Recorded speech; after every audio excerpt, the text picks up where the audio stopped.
I'm Roberta Winters, past president and member of the League of Women Voters of Radnor Township. As you know, the League works very hard to help make democracy work. While the League has advocated relentlessly for decades to remove politicians from the redistricting process through efforts like People-Powered Fair Maps and Fair Districts PA, partisans still maintain control as redistricting is now upon us. To explain redistricting and where we currently are in this process, I have invited Jamie Mogil to share her expertise with us today. She'll start with an overview and then we'll examine some of the maps and, importantly, what we need to look for to determine if the maps drawn will be fair. Also, it's imperative that all Pennsylvania residents know that they can challenge those maps that you'll be seeing during the 30-day period after they've been approved. So, what makes a fair map? And what are the guidelines? Well, we've just got a lot to cover, so let me get right to Jamie. Tell us a little bit about yourself and what you know about redistricting for us. Thank you, Roberta. I love our time here and working with you with the League and defending democracy. It's important work. So I'll tell you quickly, I'm an attorney in private practice. I have my own firm specializing in helping small businesses, like an in-house counsel for small businesses.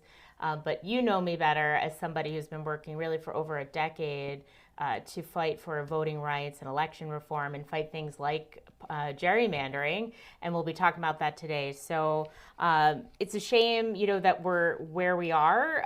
We had hoped to remove politicians from that process. We'll still hope to do that in another 10 years.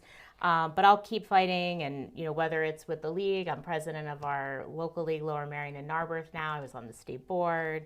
I was election protection director. But so it goes. It's really just about open process and a transparent process and what's fair. So let's get to it, though, because we have a lot to talk about and we really don't have that much time. But let's talk about redistricting. It's happened, I mentioned, every 10 years.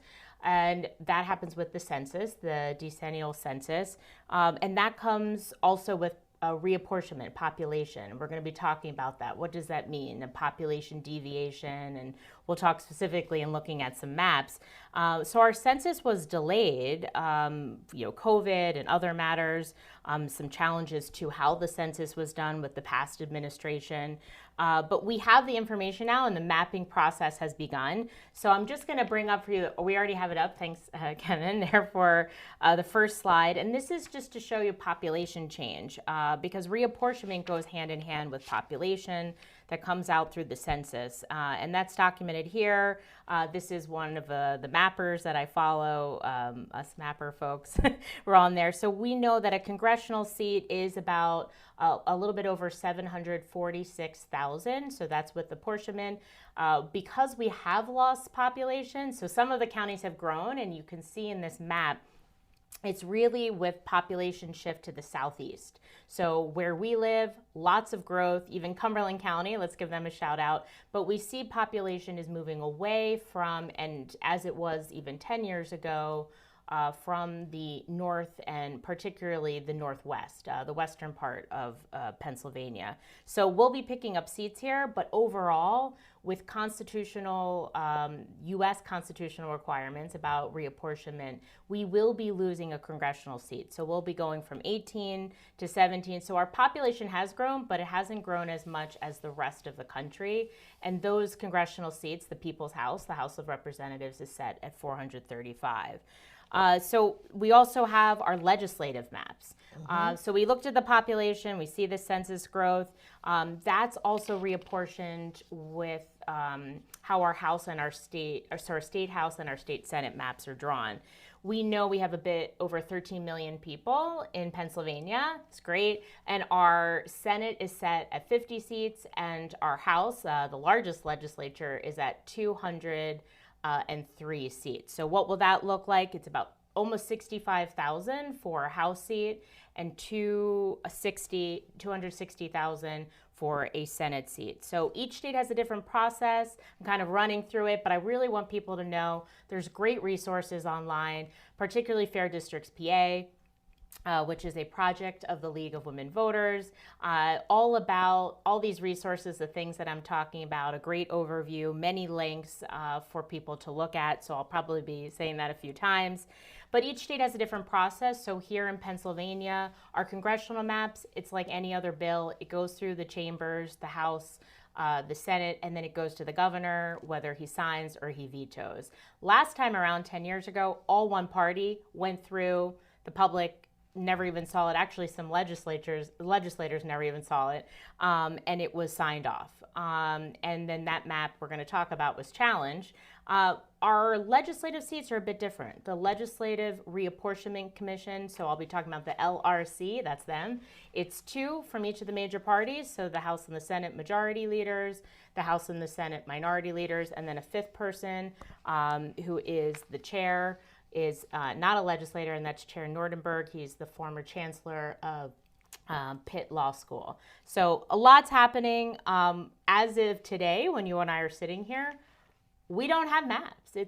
It's very frustrating. We are one of maybe less than 9 states that still do not have maps. So it's important that we talk about that, the 30-day challenge.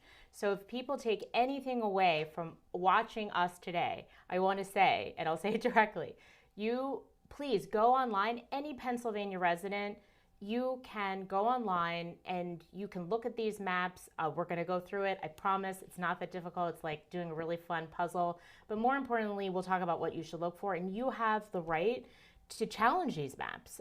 So we're getting down to the deadline because our code sets when our primaries will be, and they're fast approaching. We have less than 2 months, and people can declare their candidacy, but for what district, right? So there's a lot going on, and unfortunately, it sows doubt in the process of what's happening because that process is still controlled by the very people that we think we're electing, right? They're choosing us. We're not choosing them. So that's a short, I promise, a short version of the overview of redistricting in Pennsylvania and where we're at. Thank you for your summary, Jamie.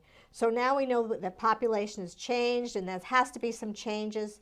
But before we get there, you know, we need to think about gerrymandering. We know too well that that's sort of a target. I know the League has challenged congressional maps years ago because of the gerrymandering, how they didn't look fair. So, you know, how does that all work and what happened in the past? Yeah, I'm looking at it because we're going to get right to it because I think it's a good way to explain gerrymandering. And so we have up right now, again, these are all links from maps that I got. Well, most of them are looking at from Fair Districts PA. It's kind of a one-stop shop. It's really nice. So that map we're looking at is the legislative districts in 2011. So those were the maps that were done in the last go-round. And as I mentioned, congressional maps, they went through the House, the Senate, and went to the governor. This time around, the House and the Senate are of the same party, but the governor is of a different party. So there's a bit of a check and a balance, right? But this map, you know, had the idea of gerrymandering where parties use and manipulate maps to keep themselves entrenched, right? So they want to make sure that their party and their incumbents and their leaders stay in power. It's really probably the most undemocratic thing, you know, and it's unfortunate. We are the only democracy in the world. You know, here we think we're the beacon of democracy, right? We are the only democracy that continues to allow this type of thing. So this map was challenged by the League. It went to the Pennsylvania Supreme Court. Many people didn't like that it went to the courts, but the League, you know, we've often had to fight these hard battles. You know, we wish that it was a fair map that came out of this process, but it didn't. And this went through litigation. It did go back to the legislature, but the maps that they produced, even after, you know, remanding, and they say in the courts, you know, but it didn't work out. So a special master did this map. And if we would go to the remedial map, that's the 2018 map, right away, you can see it just looks like if you're doing a puzzle, it looks compact and contiguous. Those are the words that are in our PA state constitution. So this map was challenged under the PA constitution. We're lucky we have a very wide breadth of protections in our PA constitution. So this was held unconstitutional under the PA maps.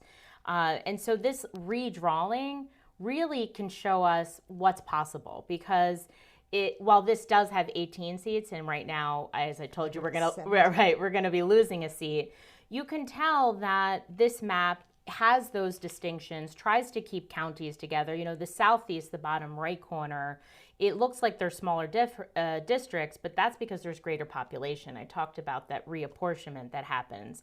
And it was quite competitive. It was 9-9, you know, right? We're a purple Commonwealth, meaning we are a toss-up state, as they say, you know, all roads to the White House lead through Pennsylvania. So we're quite competitive, and that's something else that the court was looking at. You know, is it fair as far as competitive advantage? And that no map can really be totally fair, right, and totally perfect, but it's a lot more fair than the 2011 map. So, yeah. Well, I know when we look at Radnor, it always looks like, you know, in Lower Marion, it always looks like we're cut up into, like, you know, gerrymandered districts. Is that, right, you know, yes. No matter how they cut it, it seems like we're, you know, somehow split one way or the other, and it just doesn't look right. Right. And I will say, when people look at some of the districts, even when they see a quote unquote fair map, they look really strange, like the outlines and so forth. I will note Pennsylvania, we're a Commonwealth. We have over 2,000 municipalities and strange, you know, borders as far as rivers, streams, and roads. So it doesn't always mean that it's gerrymandered per se, but we can actually show that, because our area, you know, for those who are watching, even Lower Marion, where I am, is Montgomery County. We're right on the county line. We have many counties here and overlap, but we are always an epicenter of trying to pack and crack. So let me give you examples. So this zoomed in map from 2011, I want to show you the before, right? So the before shows you that, you know, you could just look at the yellow and the red here. This is it was called Goofy Kicking Donald Duck, and it was one of the most gerrymandered districts in the entire country, not just Pennsylvania. It's like the poster child right. for gerrymandering. It really was. And it's not an award we want to receive here in Pennsylvania. So this is this idea of cracking, meaning I'm going to crack apart, and in this instance, 5 counties, just so that I can make sure my party stays in control and an incumbent stays in power. So this is really, but if you go to the remedial map, you can see the difference right away. It looks a lot better. It looks a lot better. So this is, you know, it's not packing, but it's to put, you know, as many communities together as they can, and the less amounts of splits. We'll be talking about that, because the Constitution says, PA Constitution, you really should have no splits unless it's absolutely necessary. So this is really a good kind of explanation. I will say in Lower Marion, I'm still a bit frustrated because we are divided still in this congressional map. So that's something I'll be looking for, right, in these new maps. Is Lower Marion still divided? Well, I know the League did take action and bring districts to court in the past for our state. Is there something you'd like to talk about regarding that, about what's going on with the maps that we're having to get what's happened to get a fair map in Pennsylvania? Well, sure. There's been I think you're indicating, like, has anything happened with regards to, we're talking about congressional maps. And yes, there hasn't been approved maps, meaning it hasn't gone through that process that I said, but there's been proposed maps. So like any other bill, there's the state government committees and maps are proposed. So we have a map from the State House Government Committee. Yeah, tell me about it. Yes, and that's, you don't seem too happy about it. Not many people were. So the State House Government Committee, I'll just say overall, both for the congressional and the LRC process, there have been a significant, much more hearings than we had before. Hearings, yeah. But hearings don't necessarily mean the process is transparent. And this is a good indicator, because Amanda Holt, who you've worked with too, she is a redistricting activist and advocate, is a former Republican Lehigh County Commissioner. She challenged the maps in 2012, the legislative maps, but she presented a map, and that was chosen. She didn't even know it would be chosen. Right. It was chosen by the State Government Committee Chair, Representative Seth Grove, And, I think we should put it up. Okay, it's already up there. So that's great. This map is really about one thing, and that's population. Well, that's important. It is important. It's reducing, trying to reduce those numbers of splits, and really, not totally, but the real focus is on equal population. So this is not the only factor, right? But this map can show you, as we're looking at it, this is uploaded to Dave's Redistricting app. And, maybe you want me to kind of go through what that means, because anybody can go on these apps. Well, that would be helpful, because when I look at these maps, I don't know where to begin. I mean, what's fair and what isn't fair? How do I know? And how does somebody like myself, who's maybe a bit more attuned and used to going through these different mapping programs, we have sixth graders, we have middle schoolers, high schoolers doing these mapping contests like Draw the Lines or Fair Districts. And they're able to look at these applications. So Dave's Redistricting app uploaded Amanda Holt's, she did several maps, by the way. She didn't know this one would be chosen, and it's zero population deviation. So in Dave's Redistricting app, you can go in, and it's kind of like a puzzle, right? There's different factors that you can look at, weighing them. In this case, Amanda Holt wanted to do strictly zero population. At the top left corner, under that menu, you see zero under there's some numbers. You see numbers, zero. Yeah. There's zero because she strived for zero population. But we can also use this app, I call it application. You can go on the internet too. All the maps will be on there. So even if you're not commenting, you can actually zoom in and figure out what's going on, which is where I start. So you can look at several submissions. Fair Districts, we're going to be talking about their people's maps, Draw the Lines from the Committee of 70. They also had submissions, Make the Road. I mean, it's like jigsaw puzzles. And, I love jigsaw puzzles. Yeah, but for the rest of us who just want to make sure they're fair, yes, we need help from these computer applications. Correct. So, what can you do? And I'm just going to show you some quick slides, that... the first one is to look at what is the partisan divide. And that would be helpful. Right, so I took the Amanda Holt map, and by going down the left corner, there's some overlays and different things you can choose from. In that middle section there, instead of looking at the map colors to separate the different districts, I chose to look at the partisan divide. And you can really see here, this weighs in favor of one party over another, the Republicans over the Democrats. So unlike my population map, this is actually showing you red versus blue. So we don't really have many competitive maps either. I do want to say, though, that we do have vast rural populations, which tend to go more toward Republican. So it's hard to avoid that. So looking at that map as a whole, you could do the partisan lean. But you can also look at the statistics, right? So the top, so the next slide, slide 8, we're now looking at statistics. The top right portion on the menu of Dave's Redistricting app, when you're looking at any map that somebody submitted, or even these final maps when we see them, right, we can look at the statistics. What is the demographics? What is the minority population? What is the partisan breakdown? What is the population? We can see all of that in a spreadsheet. But we can also see, in slide 9, we can also see the analytics, and this is really important, right? So this is when I was saying she was focusing on one factor over another. This is that spider web, I call it, that green part there. And this is, again, at the top right. There's a menu there for statistics, analytics. You can even compare maps. This is just... It seems overwhelming, but it's really fun, I promise. It's fun, but it's not fun when you think that it's not a good map. But the analytics here, you can see that proportionality is a 0. That's not good. But you say that's not good. If that's what you're focusing on, it may be good. But with that, comes the loss of other factors. And you'll see at right below there in the bottom right corner, it actually explains, what is the basis, and the bigger is better under that little green spider web. So when you look at other maps, I encourage people to look at that analytics part of it, because I do too. Are there splits? What is the minority representation? Are they compact? As I told you, that's part of our Constitution and jurisprudence. We have some precedent, meaning legal decisions that have come down. And how is that going to weigh?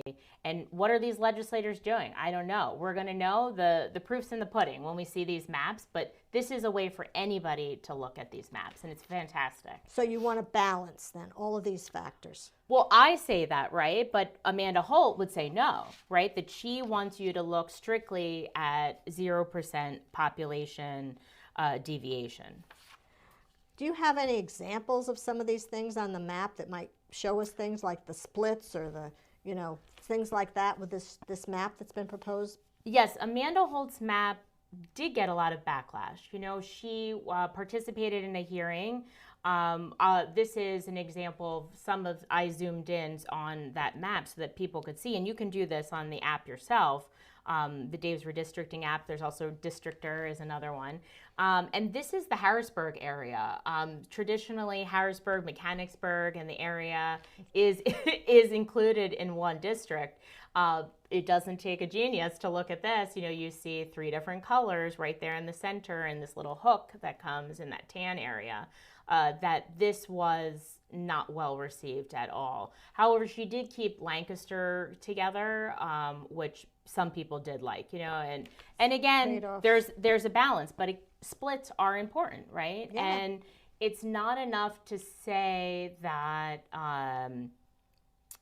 that it's one factor over another, or that my area, like if we complained about Radnor or Lower Merion, that wouldn't undo a total map. I just want people to be clear about that. They should submit questions, but they should know that your comment about your area isn't enough to meet muster to undo an entire map. So it's got to be in respect to the entire map being unfair.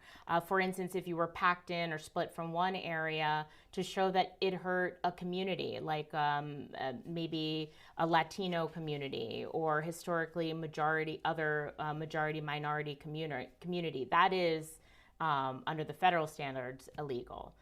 So these are all things, some more, the lawyers will be looking at, but people should be looking at. And then Lebanon, just quickly, there was a map, if you put it back, Representative Diamond from the Lebanon area in the hearing with Amanda Holt did not like, Republican, he did not like what was happening to his county. Just to give you an example, that Lebanon County is about 20%, we have 67 counties, but is about 20% of what would make up a total congressional district. Because of the numbers. Right, the numbers. Why would you split it? Yeah. But here it is, it's split. And not only is it split, but he went further to say, you've split 3 of the 6 school districts.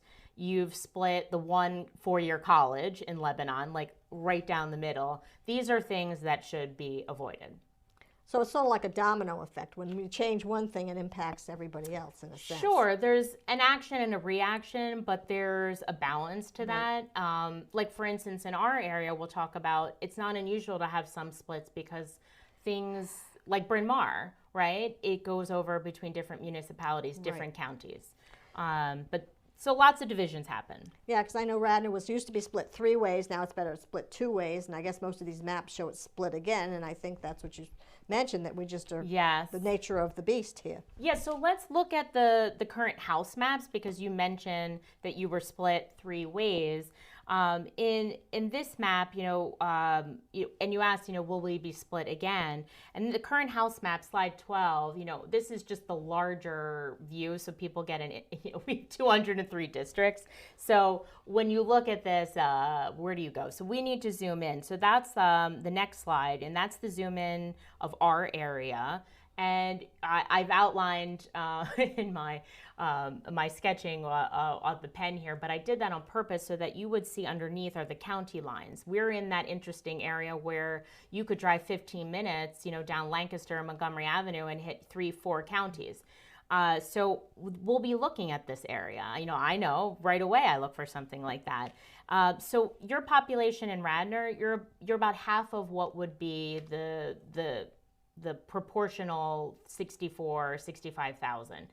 So no matter what, you're not going to make up your own district. But does that mean you should be split, 3-4 different ways to Tuesday? No, right? So that's something people should look at. So looking at Radnor right now, which is that pink box where it says Wayne toward the center, you see that it's strange. It's like a strange vertical, and it cuts down. Below Radnor is Haverford, so we're on the Delco side. The right side with the green, that's the outline of Lower Merion, which is Montgomery County. I thought people should see that because you really see some insane gerrymandering in Lower Merion, where we have 4 House seats and not one are we a majority of any of them. And they go all the way up, some into different counties and different municipalities, splitting up the school district. It's really egregious. So again, not a good example of what could happen, but also a good example to show people of just how bad things were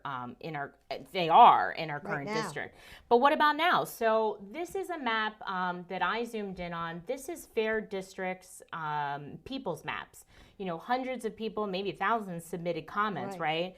And so I zoomed in to show you what could be. That blue box that I put on there, that's Radnor.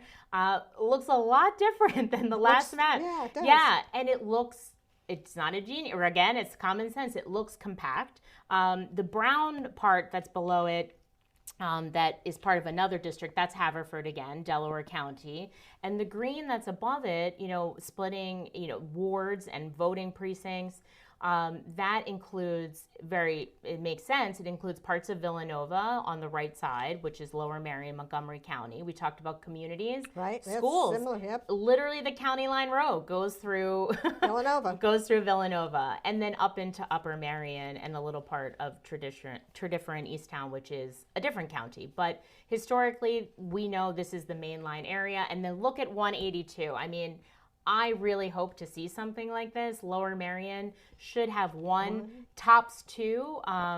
With population growth, we are a bit over the amount of, almost 65,000.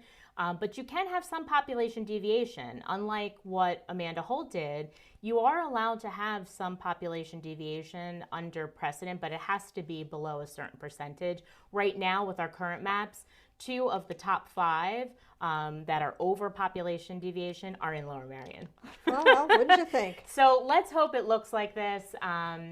So that's the previous map, just so you get an idea. But again, this is not the approved map. These were maps that were submitted by Fair Districts to the Legislative Reapportionment Commission. So we still have to wait until that map is approved. Then we have these 30 days, right? Then we have 30 days, and that could be, we're here on Wednesday, the 15th. It could be tomorrow. There's a hearing tomorrow for that 5-person commission to approve maps. So if you're watching this, you see this on YouTube, don't wait. Go online. You can go to the redistricting websites as well. So are there any final words you have for us? I know there are lots of variables here. I could keep talking about maps. I welcome people to just go to explore. The redistricting is really at the heart and foundation of what our democracy is about. So while we've not been successful in PA, to remove politicians, I think we got to keep fighting for that. But we have that 30-day period for us to get involved. Citizens, any PA citizen can make comments on these maps. I don't know if a 5-year-old, but they're good at puzzles. My nephew is. So it's really our best shot of getting truly representational and fair government. So please, you can contact me, Lower Merion Narberth, LWV@gmail.com. Find me on Twitter @JamieMogil. I'll show you your maps. We'll compare. It's the time to get involved. Well, thank you, Jamie. And if you're watching this show, you look up those maps and find out what's going on Fair Districts PA, and link to everything you need to know on those websites, and try out Dave's redistricting app. It's fun. Look at the different criteria, and if you see something, you got to say something. But speak up now, submit those comments, challenge the maps to see if there's something wrong. We pray it won't be too late. We've got this 30-day window. So on behalf of the Radnor League of Women Voters, I'd like to thank Jamie Mogil for being here today, and again to thank Radnor's Mainline TV 21 as they continue to promote civic participation and educational efforts like this. Most importantly, we thank you, our listeners and watchers. So we hope you will join the League of Women Voters to continue to monitor this important process and make your voice heard in this 30-day window. Thank you again.